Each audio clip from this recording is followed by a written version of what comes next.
Lisa from Mobile Tech Review, and today we're looking at the Dell XPS 13. This is Dell's first Ultrabook. They may be a little late to market compared to other manufacturers, but they put out a really nice product. We're going to take a look at it now. So this is the Dell XPS 13. It's a 13.3-inch Intel Ultrabook. Dell is the last of the market, though who knows, might follow next, but we've already seen ones from Lenovo, Toshiba, of course the original one, the Apple MacBook Air, which was never called an Ultrabook, the Asus ZenBook, and the HP Folio 13. So now we've got Dell's entry, and it's priced similarly to the others. In fact, it's a little bit cheaper than some of the others, but you get really high quality materials that I like a lot. By the way, if you want to see one of these in person, sometimes it can be hard to find Dells. They should eventually appear at Fry's and Micro Center, and they are at Dell kiosks to view. The machine starts at $9.99, and you get your usual Core i5 ULV processor running at 1.6 gigahertz. Pretty much you're going to find the same thing on all of the Ultrabooks, with a Core i7 option that brings up the speed a little bit, but honestly for the upcharge, I wouldn't spend my money so much on that. There's a middle level model, it's $12.99, and that ups the 128 gig SSD to 256 gigs. That's pretty worthwhile, because 128 gigs, well, that leaves you about 80 gigs free after Windows and the basic software is installed in there. That's kind of a little tight. With the 256, you get about 212 gigs available. And interestingly, Dell loves to partition their hard drives, and they still actually have a dedicated hibernation partition. That's not your hibernation system file that you can see if you turn on invisible files in Windows. Separate 8 gig partition. Why it's there, I don't know. Personally, I whacked it, and I extended my partitions, and I actually put Windows 8 Beta on this, which we'll show you running in a minute. It runs very nicely. Anyway, SSD is all that you're going to get with this, which is a good thing. We don't want spinning hard drives and something that's very light and portable. You can pick up, shake around, and it makes it way, way, way faster. Speaking of faster, on synthetic benchmarks, PC Mark Vantage is scored a 9850. That's an excellent number. And that's bolstered by the SSD drive now. PC Mark Vantage is quite influenced by the speed of SSD drives versus regular spinning hard drives. But then again, it does make for an experientially faster experience. And this guy scored 40,000 on the disk drive section, which is, wow. I mean, 22,000 used to be mega impressive. That's supremely high, and it's a Samsung SSD. And Samsung right now is clearly making the fastest SSD on the market. Take a look at the display here. This is 13.3 inches LED backlit. It's a pretty nice looking display, quite glossy, a little bit annoying, but viewing angles are pretty good. Color saturation is nice, very pleasant for watching videos, and it's covered in Gorilla Glass. So they did the edge-to-edge treatment where the glass comes out all the way, well, to the edge, as you'd expect. And it's definitely a step up, say, from the HP Folio 13, which has a fairly dim display. Not bad colors on it, but dim. And an improvement over the Toshiba Portage Z830, 835 models, which have bright displays, but my God, the viewing angles are very limited on it. This one, you have more leeway. Speaking of viewing angles, this is as far back as this display goes because of the design of the lid. It kind of would hit the backside here. You try to push it any further. But that's far enough in most cases. But if you're standing up, say you got this at a kitchen counter and you're trying to look at it, you might wish you could tip it back a little bit more to get maximum contrast. Other goodies that you get with this are backlit keyboard. One of the nicest keyboards too. Some Ultrabooks have really unpleasant keyboards to type on in terms of shallow travel and tight key arrangement. And this is right up there with the HP Folio for a really nice keyboard. Much better than the ZenBook. So for those of you who have to do a lot of writing, that's an important consideration. So you can see nice rounded keys. They're actually sculpted from a side view. And we've got FN buttons up here. You do have to hit the FN key to use like the wireless controls, the brightness and all that kind of thing. You can adjust the back level brightness of the keyboard. We'll show you the backlighting in a minute. Here we have a fairly large buttonless trackpad. This is made by Cypress. And it's pretty good in terms of multi-touch responsiveness. I know Dell's working on some updated drivers to improve it even further, but right now I'm actually liking it pretty well, and I haven't had any problems with palm rejection.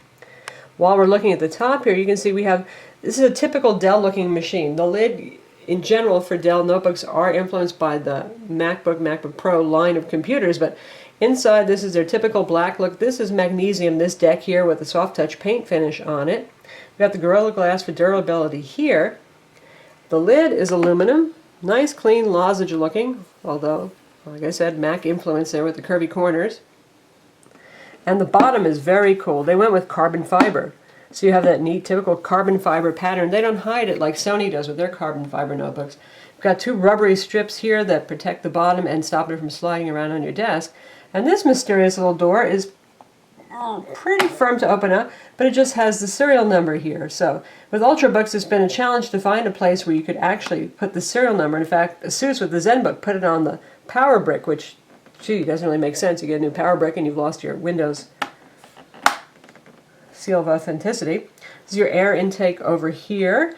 This raises it up a little bit so that you're not going to smother the air intakes completely, but I would be careful of using this on the lap, especially because it does run a little bit towards the warm side, not in terms of touching it. If you touch it anywhere, it's very cool, and that's one of the reasons they went with carbon fiber. It is very cool.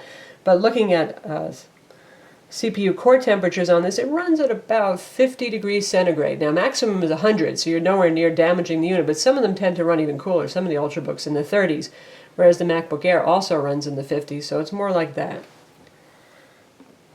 You can see we've got teeny tiny little Torx screws here, pretty much not user upgradable stuff in here. The RAM is soldered to the motherboard, which is typical for Ultrabooks because they have teeny motherboards, and you get 4 gigs of RAM with this. You do have a mSATA drive inside that is replaceable, and there's a wireless card in here, but you already get a good Intel Wi-Fi BGN with integrated Bluetooth on there that works with Intel WiDi. That's wireless display, so you can actually wirelessly send your display over to your HD TV, for example, and if you have a net-to-gear push TV or one of the other devices that work with WiDi, and just throw stuff on your TV and watch it there. Take a look back here. Again, this hinge is a little bit influenced by Apple. It's a very big hinge, and in here where you really can't see it, this is where the fan exhausts out of this crack right here behind where the display opens up. It's got a wedge shape. To me, it looks pretty Dell-like. Again, it just has their usual black on the edges, silver here, kind of curvy. They like the wedge look. And we've got USB port here. This is your charging port. It comes with a very compact charging adapter. Your headphone mic combo jack. And on this side, we got the little battery indicator. It's kind of handy to have. Another USB port. This is a high-speed USB 3.0 port. And this is a mini display port, just like MacBook Airs and some Lenovo's have. And some reviewers have complained about the fact that this does not have an HDMI port. I think actually it's pretty awesome we have a display port. You can get this mini display port to HDMI adapter for like 10 to 20 bucks. No big deal if you want to use HDMI. But what this means, this can drive really big monitors, like some of Dell's really nice IPS 27 or 30-inch displays, no problem. And in fact, I plugged this into my 30-inch Apple Cinema display using this mini display port connector, and it drove that monitor perfectly along with the internal panel at the same time. So it's actually a plus. Front edge is very thin. And as you can see, we've got the backlit keyboard here in a fairly dark room. Very nice backlighting, white, clear, easy to see. Dell goes with those uppercase, kind of modern sans serif letters, so certainly very easy to use in the dark and nice touch. We wish every notebook had a backlit keyboard. So we've got aluminum on the lid, we've got Gorilla Glass here for the display, we got magnesium alloy, and we have carbon fiber underneath, and a very rigid chassis. So all in all, a very sturdy 3-pound Ultrabook. By the way, we've got a webcam up here and 2 microphones. Again, it has Wi-Fi 802.11 BGN, that's dual band, 5 GHz, 2.4 GHz, Bluetooth as well. Then we're going to compare it to a couple of other Ultrabook and Ultrabook-like products. First, we're going to compare it to the 13-inch MacBook Air. This is the latest generation Air. So now we've got them side by side so you can see the difference in the keyboard deck and the size. And one of the things that Dell did, one of the reasons they said they left out, say, the SD card slot, is because they were trying to get an 11.6-inch footprint for a 13.3-inch machine, and it is a little bit smaller. Compare them closed. Nice stiff hinge, by the way.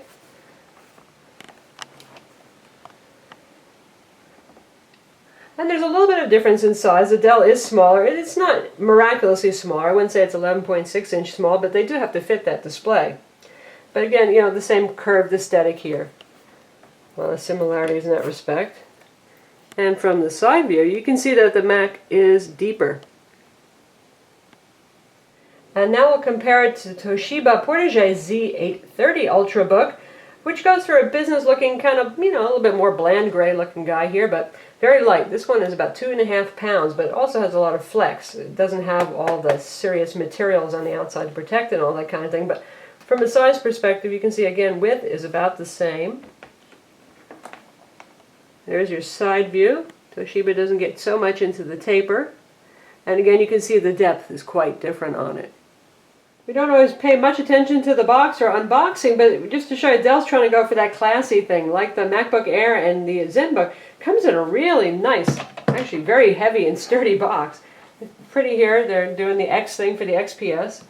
And also a remarkably small box because, well, it's a small device, and then it sits right in here, and then you get your DVDs and stuff in here. By the way, it also comes with Adobe Photoshop Elements and Premiere Elements 9.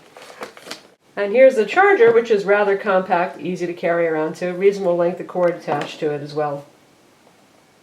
The display resolution is 1366 by 768, which is pretty standard for Ultrabooks and computers actually up to 15 inches sometimes. Now it'd be neat to see a higher resolution option, and maybe that's coming since the Asus ZenBook is 1600 by 900 and the MacBook Air is 1440 by 900. But I'll tell you one thing, having used the ZenBook for several months, it's a little hard on the eyes. It's a lot of resolution to squeeze in there, so unless you're young and you have good eyes, be careful what you wish for, because you may find that you're just enlarging the fonts and semi-negating the value actually of that higher resolution display. In terms of value added and stuff like that, you get a 1-year warranty, and that's actually good for in-home service, which is kind of cool. And because it's really not a user-serviceable computer, Dell figures that you actually need that level of service to be reassured, since you can't take it apart yourself. It also includes accidental damage protection. If you trip and drop it in the pool, if you spill coffee on it, you're covered. Not too bad. And for the first 10,000 that they sell, you get a free T-Mobile hotspot. That's one of those little 4G hotspots that you can carry around in your hand and can connect up to 5 computers to get wireless internet access. And no contracts required for that. They give you 3 separate 1-month passes for data access, and you can just go month to month if you want with that. It's a pretty good deal. And in terms of software, they do a good job of keeping the bloatware off compared to something like the HP Folio, which is, oh my god, so laden with bloatware. This is pretty clean. You do get this Dell Stage UI, which is this laundry strip right here, for those of you who aren't Dell people and don't know about it, shortcut to games, the weather, which is this AccuWeather widget here. I feel like it's an Android moment when you see weather widgets floating around. Imaging software, we've got the Dell Stage Video Player, which has built-in Hulu access, and shortcuts to websites, your support, remote control, all sorts of things like that. And of course, if you don't want it, you can close it out. You get the usual Microsoft Office 2010 Starter Edition. If you take a look on here, we've got Blio, we have Cozy Family Calendar, and the rest of the stuff is mostly Dell utilities and actually useful things. You get McAfee 1-month trial with this, and also Zinio. Of course, anything you don't want, you can remove. So, pleasantly bloatware free. Very nice. Again, this is set up more like a Dell for Business system, so you're not getting a whole lot of junk on there. So far, we've obviously liked pretty much everything about the machine. The build quality, the gorgeous materials, very nice display, fast performance, very nice fast performance for an Ultrabook or for really any computer that you're not expecting to be a desktop replacement super duper gaming system, because this does have Intel HD 3000 integrated graphics.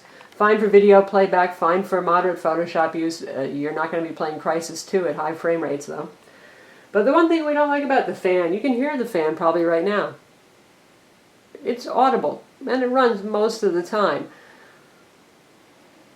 Now, it's not annoying like the Toshiba Portage Z830, which has the most high-pitched kind of horrible sounding.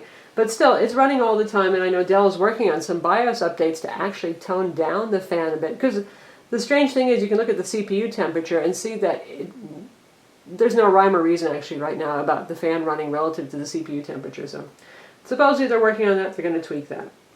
Now, this is a fully capable notebook computer. You can run MS Office very easily. You can run Adobe Photoshop. Like I said, even with Intel HD 3000 graphics, runs just fine. I work with 20 meg images all the time in RAW format, and I'm not complaining at all about that. It plays video quite well.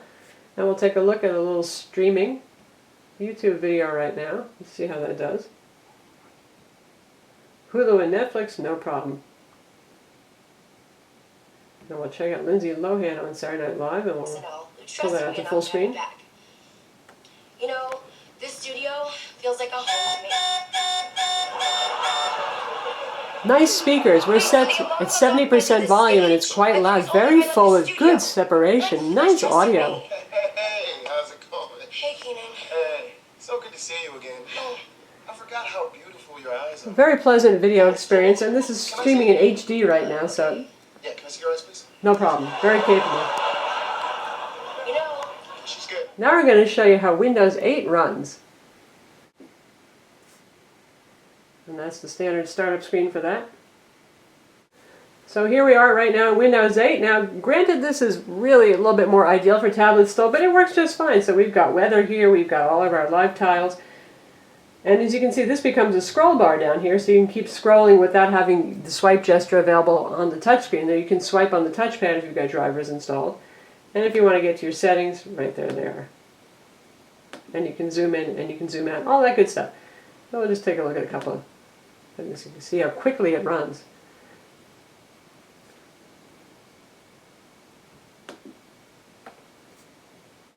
So there we've got our weather, and we can side swipe to see more days and get more views here. And all that kind of thing. And anytime you want to get back home, you just hit the Windows button. So it's as simple as that. We've got the web browser here. We'll take a look at that too. This is the full screen Metro web browser as opposed to the desktop one. Works just fine, very responsive. And if we want to see our regular desktop, something more like Windows 7 for those of you who are not too into that new UI.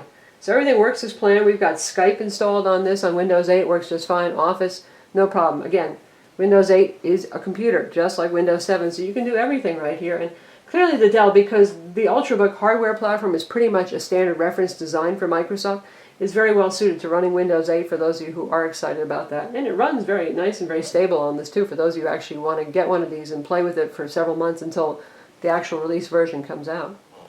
In terms of gaming, well, certainly you can play casual games on this, but you can also play, even with the Intel HD 3000 graphics, which is your only option on the Ultrabook, you can play things like Left 4 Dead 2, you can play World of Warcraft, certainly older games, RTS games, that kind of thing. Sims 2 would probably do just fine on this. Crysis 2, not so much. You'll probably get about 20 FIPS or so on that, so that's not super duper playable. So for moderately demanding games, yes. For your most demanding games, you're still going to have to look at a gaming notebook with discrete graphics for that. Now, Ultrabooks, generally speaking, have fairly good battery life. The Intel ULV CPU is very power efficient, and you've got SSD drive in here. It doesn't use up too much power either.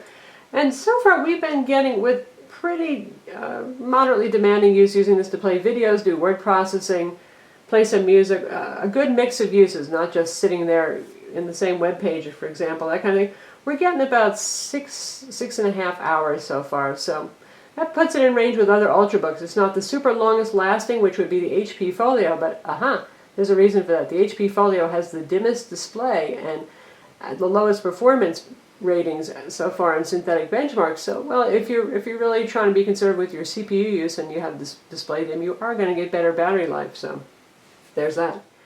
This also has facial logon software that, well, after an update that I got just yesterday, boy, it actually works. Unlike most of these products, it's quite good, it's quite fast, and it learns. So say you're at a different angle than you were when you first started snapshotting your face. As long as you enter in the correct password, it knows, aha, it really was you.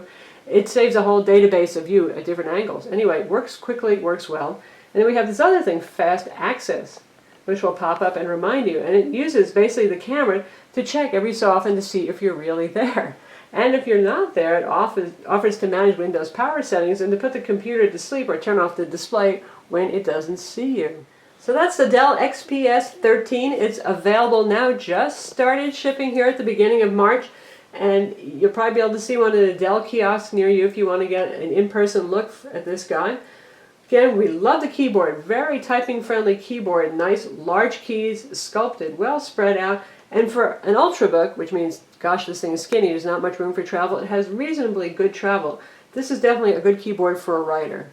This and the HP Folio are two of my favorites for that. Way, way, way better than the Asus ZenBook and the Toshiba Portage Z830 when it comes to typing experience.